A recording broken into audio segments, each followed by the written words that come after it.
জুবিনবিহীন প্ৰথমটো জন্মদিন উদযাপন সমগ্ৰ ৰাজ্যৰ বিভিন্ন স্থানত 53 সংখ্যক উপজাতিনত অসমৰ বিভিন্ন স্থানত বিভিন্ন ধৰণে উদযাপন কৰে এই দিনটো।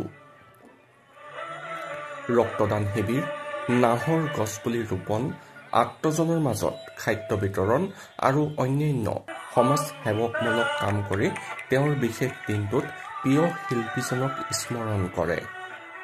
ঠিক সেইদৰে জুবিন ফেন ক্লাবৰ দ্বাৰা অনুষ্ঠিত বিশেষ অনুষ্ঠানত উন্মোচন কৰা হয় শিক্ষয়িত্ৰী লেখিকা ৰীতাঞ্জলি বৰাদত্তই লিখা গায়ক হেমেন দত্তৰ কণ্ঠত সজীৱ কৰা ঈশ্বৰৰ সন্তান নামৰ উচৰ্গা কৰা গীতটি।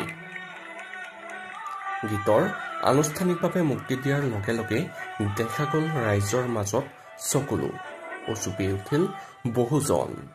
এয়াই প্ৰমাণ কৰে যেন প্ৰিয় শিল্পীগৰাকী অসমৰ ৰাইজৰ হৃদয়ত কিমান গভীৰভাৱে স্থান পাইছে।